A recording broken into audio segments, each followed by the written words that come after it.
ದೀಪದ ಜ್ಯೋತಿಯು ನಮ್ಮ ಮನೆಯ ಕತ್ತಲೆಯನ್ನು ಓಡಿಸಿ ಜ್ಞಾನ ಮತ್ತು ಸಂತೋಷದ ಬೆಳಕನ್ನು ತುಂಬಲಿ. ಮನೆಯಲ್ಲಿ ಪೂಜೆಯ ಪವಿತ್ರತೆಯು ಶಾಂತಿ ಮತ್ತು ಸಮೃದ್ಧಿಯನ್ನು ತರುತ್ತದೆ. ದೇವರ ಆಶೀರ್ವಾದ ಸದಾ ನಮ್ಮೆಲ್ಲರ ಮೇಲಿದೆ. Hello everyone, day 4. ಬೆಳಗ್ಗೆನೆ ಪೂಜೆ ಮುಗಿಸಿ ನಾನು ಕಿಚನ್ ಬಂದೆ.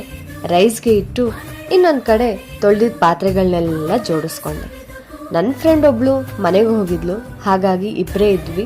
ಅದಕ್ಕೆ 2 ಗ್ಲಾಸ್ ಕಾಣ್ತಿದೆ. ಹಾಲು ಕಾಯೋ ಗ್ಯಾಪಲ್ಲಿ ಗೆಟಪ್ ಚೇಂಜ್ ಮಾಡ್ಕೊಂಡು ಬಂದೆ.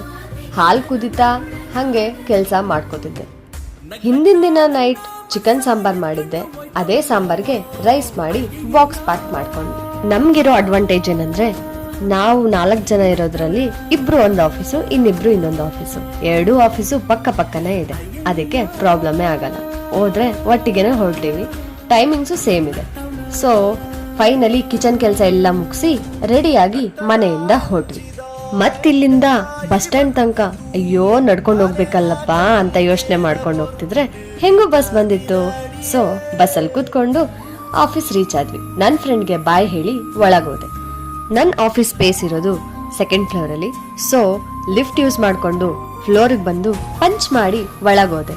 ಬಂದ ತಕ್ಷಣ ಎಲ್ಲ ಅರೇಂಜ್ ಮಾಡಿಕೊಂಡು ಕೆಲಸ ಶುರು ಮಾಡಿದೆ. And this is my outfit check.